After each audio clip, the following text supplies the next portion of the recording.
Hey guys, thanks for watching. I'm sure a lot of you guys are similar to me and you have a lot of rifles and not as many optics, so you find yourself moving scopes from one rifle to the next quite a bit, and when it comes time to leveling your scope you never have the right tools. I want to show you a quick easy way you can level your scope with just some stuff kicking around your house. You're going to need a level of some sort. I got a little bubble level here. Doesn't matter what size level. You're going to need the Allen key or the Allen wrench, obviously, for your scope ring so you can make the adjustment.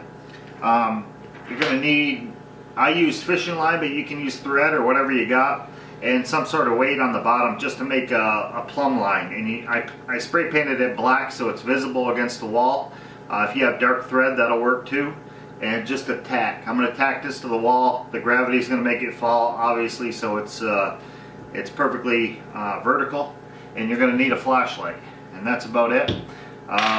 What we're going to do is basically, the most important part of leveling your scope is side to side, not necessarily up and down, but you want to eyeball it or get it close up and down the best you can.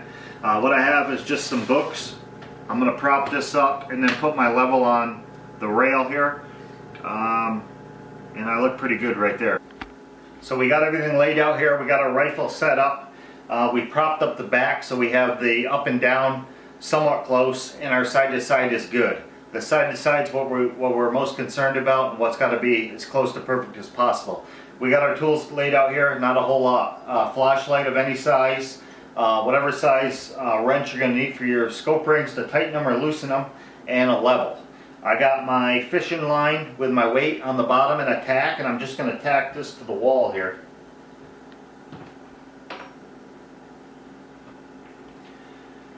So now I got my plumb line hanging on the wall. I spray painted it black. It's just fishing line, that way it's visible to the eye. And then take your flashlight and make sure you keep your level on the front of the rifle. That way you can keep an eye on it, because if it's crooked, you're going to not have good results. You're going to slide your rifle up to the wall. If you're doing this in your garage or a basement or somewhere that's not important, you can just take a level or something and take a pencil or a marker and mark a straight line, and then you can use it over and over again with different rifles and just kind of designate that little area. If you got a vise for your rifle, that's even better. You can make fine adjustments and lock it down, but just some books and a bipod that swivels works plenty. I'm going to take the flashlight and shine the flashlight down the barrel. One thing to keep in mind is max out the magnification on your scope. This is a 4 to 16. If you got a 3 to 15, put it on 15 power. Max that all the way out, and then take your eyepiece and back your eyepiece all the way out, and that's going to get your reticle focused on the wall. We're going to shine the flashlight down the barrel, and now we can see our reticle. The farther you push the rifle away from the wall, the bigger it's going to get. The closer you get to the wall, the more fine and precise it's going to be. You can actually read all the numbers. This is an EBR1 reticle by Vortex, and it's a mil reticle. You can see all the numbers, the hash marks. It's pretty detailed. So I have my plumb line set up over here hanging, and basically all you're going to do is take the rifle, the optic, and slide it over to the plumb line. This is where it's important to make sure you keep an eye on your forend and make sure that your level on the front of the rifle is still level side to side.